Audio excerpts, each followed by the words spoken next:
വ്യക്തമാണ്. Doctor Jijo P Ulahannan, ഒരു വർഷത്തിനുള്ളിൽ വരും ദിവസങ്ങളിൽ ഭാരതത്തിൽ എന്തൊക്കെയാണ് പ്രതീക്ഷിക്കുന്നത്? നേരത്തെ സെമി കണ്ടക്ടറിന്റെ സാധ്യതകൾ പറഞ്ഞു, അത് എന്തൊക്കെയാണ് വരും ദിവസങ്ങളിൽ എന്നുള്ളത് സൂചിപ്പിച്ചു. എന്താണ് പ്രതീക്ഷിക്കുന്നത് ഒരു വർഷത്തിനുള്ളിൽ?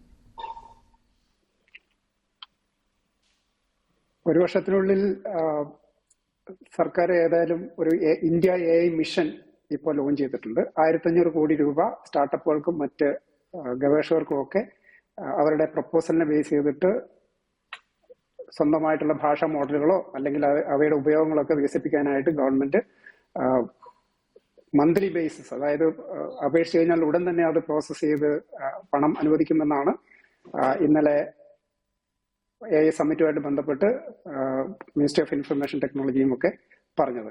അതുകൂടാതെ സെമി കണ്ടക്ടർ മേഖലയിലും പിന്നീട് ഇത് ഒരു ഫോക്കസ് പോയിന്റ് ആയിട്ട് കണ്ട് ധാരാളം കാര്യങ്ങൾ ഈ ഒരു മേഖലയിലേക്ക് കേന്ദ്രീകരിക്കപ്പെടുന്നുണ്ട്. അപ്പൊ അത് തീർച്ചയായും ഗവേഷകർക്കും വിദ്യാർത്ഥികൾക്കും ഈ മേഖലയിൽ പ്രവർത്തിക്കുന്ന കമ്പനികൾക്കും ഒക്കെ ഒരു ഫോക്കസ് ലഭിക്കുന്നു എന്നുള്ളത് വലിയൊരു കാര്യമാണ്. പ്രത്യേകിച്ചും മറ്റ് രാജ്യങ്ങളൊക്കെ ചെയ്തിരുന്നത് പോലെ നമ്മുടെ ഗവേഷകർക്കും കമ്പനികൾക്കും വേണ്ട സൗകര്യങ്ങൾ സർക്കാർ ചെയ്തു കൊടുക്കും എന്ന് തന്നെ നമുക്ക് പ്രതീക്ഷിക്കാം.